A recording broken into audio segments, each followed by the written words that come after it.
అధికారంలోకి రావాలి, సీఎం అవ్వాలి అనేటువంటి ఏకైక లక్ష్యంతోనే ఒక పొత్తు అనేది కనిపిస్తుంది. కనీసం అందులో సీఎం అనేది సీట్ షేరింగ్ తో పాటుగా పవర్ షేరింగ్ అలాంటివి ఏమైనా కనిపిస్తున్నాయా అక్కడ? కేవలం చంద్రబాబు నాయుడే సీఎం అవుతారు, దానికి మద్దతు జనసేన ఇస్తోందా?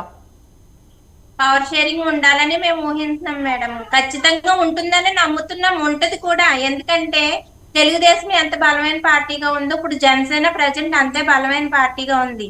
పవన్ కళ్యాణ్ గారు రెండు సంపూర్ణంగా ఉమ్మడి ప్రభుత్వం ప్రజలకి అవకతవకలు లేకుండా న్యాయం చేయడం కోసం ఉమ్మడి ప్రభుత్వం కావాలనుకుంటున్నారు. కానీ ఇందులో ఎవరు 19 వరకు మీ ఉమ్మడి ప్రభుత్వమే ఉందండి. ముందు అది మర్చిపోతున్నట్టున్నారు. చంద్రబాబు నాయుడు గారు మర్చిపోయినట్టు. వాళ్ళతో స్నేహం చేస్తే మీరు కూడా అలానే తయారవుతారు. అయితే కాబట్టి మేడం ఫ్యూచర్ లో ఏది జరిగినా సంపూర్ణంగా దెబ్బలాటలు లేకుండా నీట్ గా జరగడం కోసం ప్రజలకు ప్రతిదీ అందడం కోసమే ఇది పెట్టుకున్నారు తప్ప ఇప్పుడు అధికార పక్షం అంటూ ఉంది, ప్రతిపక్షం అంటూ ఉంటది. రెండు దెబ్బలాడుకుంటున్నారు ప్రస్తుతం. ఇప్పుడు వైసీపీ ఉన్నట్టు, తెలుగుదేశం ఇది ఇలా ఉన్నట్టు, జనసేన ఉన్నట్టు. అలా కాకుండా సంపూర్ణంగా ఇప్పుడు ప్రజలకు న్యాయం చేయాలి అంటే రెండు మిత్రపక్షాలు ఉండాలి అని చెప్పే పవన్ కళ్యాణ్ గారు వైసీపీ నుండి ఓటు చేయలేమని అన్నారు. కాబట్టి దాని ప్రజల కోసం దేనికన్నా త్యాగం చేయడానికి రెడీగా ఉన్నారు.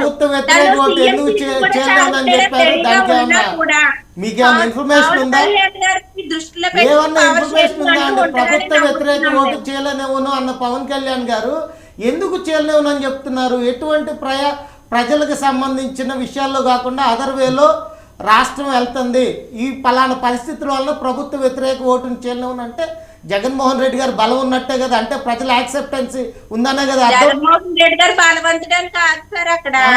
అంటే ప్రజలు పిచ్చోళ్ళు, మీరు తెలియగలవాళ్ళ? ప్రజలు పిచ్చోళ్ళు, మీరు తెలియగలవాళ్ళు. మీ పవన్ కళ్యాణ్ గారు మీరు ఓటేసి మంచి పరిపాలన అందిస్తున్నాడు, మంచి పరిపాలన అందించలేదు కాబట్టి చంద్రబాబు నాయుడు గారిని ఓడగొట్టారు 2019లో. రేపు జగన్మోహన్ రెడ్డి గారు కూడా మంచి పరిపాలన అందించలేదని ప్రజలు అనుకుంటే 2024లో ఆటోమేటిక్గా ఓడిపోతారు. మీరు కలవాల్సిన అవసరం ఉంది. అంటే ప్రజల యాక్సెప్టెన్సీ, ప్రజల బలం జగన్మోహన్ రెడ్డి గారికి ఉంది అని ఎప్పటి మీటింగ్ లోనే మీ పవన్ కళ్యాణ్ గారు ఒప్పుకున్నారు. 2019లో కూడా ఇలాగనే చంద్రబాబు నాయుడు గారు ప్రభుత్వ వ్యతిరేక ఓటును చేల్చడం కోసమే రిమైనింగ్ మిగతా భాగస్వామి పక్షాలను కలుపుకొని పవన్ కళ్యాణ్ గారు చంద్రబాబుతో ఒక అవగాహన చేసుకుని కంటెస్ట్ చేశారా? పవన్ కళ్యాణ్ గారు అదే చెప్తున్నారు కదా. నేను అదే అంటుంది. 2019లో చంద్రబాబు నాయుడు గారు ప్రభుత్వ వ్యతిరేక ఓటు చేయనివ్వటం కోసం నేను అదే చెప్తుంది. 2019లో చంద్రబాబు నాయుడు గారు ప్రభుత్వ వ్యతిరేక ఓటును చేయనివ్వటం కోసం ఆ రోజు మిగతా ప్రతిపక్షాలను కలుపుకొని బీఎస్పీని, కాంగ్రెస్, కమ్యూనిస్ట్ పార్టీని కలుపుకొని చంద్రబాబు నాయుడుతో ఒక అవగాహన చేసుకుని కంటెస్ట్ చేశారా పవన్ కళ్యాణ్ గారు? సో రాజేశ్వరి గారు, ఇక్కడ సీట్ షేరింగ్ తో పాటుగా పవర్ షేరింగ్ అని కూడా మీరు అనుకున్నప్పుడు ప్రభుత్వ వ్యతిరేక ఓటు చీలకూడదు అనుకుంటే కేవలం అక్కడ టీడీపీ, జనసేన మాత్రమే ఉంటాయా? నరేష్ గారు చెప్పినట్టుగా బీజేపీ, కమ్యూనిస్ట్ పార్టీలు అన్నిటితో కలిపి ప్రభుత్వ వ్యతిరేక ఓటు అక్కడ చీలకూడదు అనుకుంటే మిగతా పార్టీలు కూడా ఉన్నాయి కదా. అండ్ ఇంకోటి మాట వినిపిస్తుంది, ఇంకో మాట కంపల్సరీ ఉంటది మేడం. ఎందుకంటే ఈ వైసీపీ ప్రభుత్వంలో మోదీ గారు పెట్టిన ఒక్క పథకం కూడా ప్రజలకు అందలేదు. మోదీ గారు చాలా మంచి మంచి పథకాలు పెట్టారు. అక్కడ కూడా ప్రజలకు తెలియదు. ఇవన్నీ వైసీపీ అక్కడ నుంచి పథకాలు అందాలి. అక్కడ మోదీ గారు పెట్టిన ప్రతిదీ ప్రజలకు అందాలి. ఏ ప్రభుత్వం అయినా కానీ, రాష్ట్ర ప్రభుత్వం, కేంద్ర ప్రభుత్వం అయినా కానీ రాష్ట్ర ప్రభుత్వానికి ఇచ్చే ఏ వెల్ఫేర్ స్కీమ్స్ అయినా చేస్తాయి. ప్రతి ఒక్కటి వాళ్ళ దగ్గర ఒక డేటా ఉంటుంది. నిర్మలా సీతారామన్ గారు చంద్రబాబు నాయుడు గారి కంటే కూడా ఒకసారి వినండి, చంద్రబాబు నాయుడు అదే చెప్తున్నారు. నేను ఒక మీటింగ్ యువగళం నవశాఖ ముగింపు దీక్షలో పవన్ కళ్యాణ్ గారు ఒక మాట అన్నారు. తెలుగుదేశం పార్టీతో కలిసి వెళ్లాల్సిన ఆవశ్యకతను నేను అమిత్ షా గారితో వివరించాను. దానికి ఆయన సానుకూలంగా ఉన్నట్టు లేరు. అక్కడి నుంచి నాకు ఎటువంటి సమాధానం లేదు. దానికోసం వేచి ఉంటున్నాను.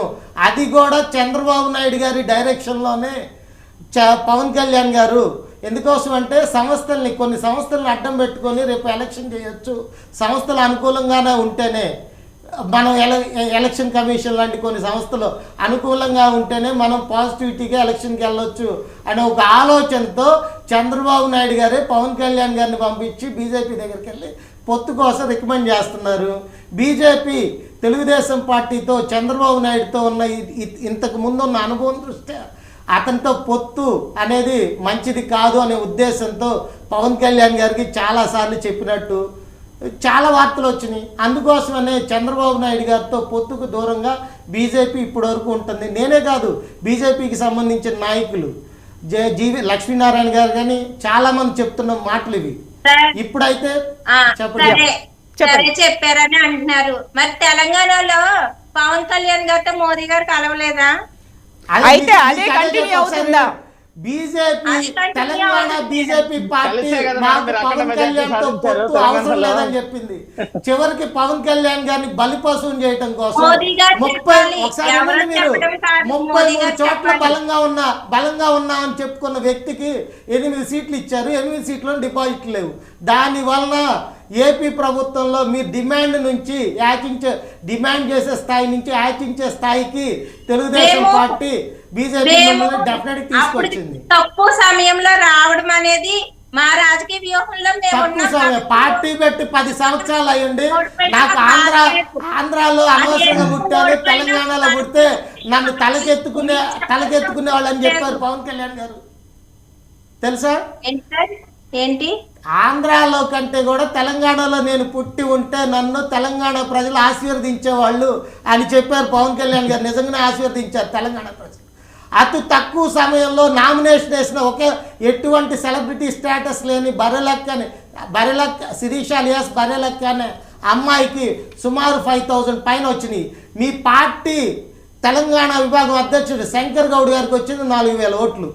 అది మీ పార్టీ పరిస్థితి. తక్కువ టైంలో వచ్చాం అని చెప్తున్నారు. సామాన్య వ్యక్తి ప్రజలకి రీచబిలిటీ తీసుకోవడం ముందు అలాంటి అమ్మాయిని తీసుకొని బుద్ధి తెచ్చుకోవాల్సిన అవసరం జనసేన పార్టీకి ఉంది, జనసేన పార్టీ నాయకులకు ఉంది. సో రాజేశ్వరి గారు ఇప్పుడు అక్కడ తక్కువ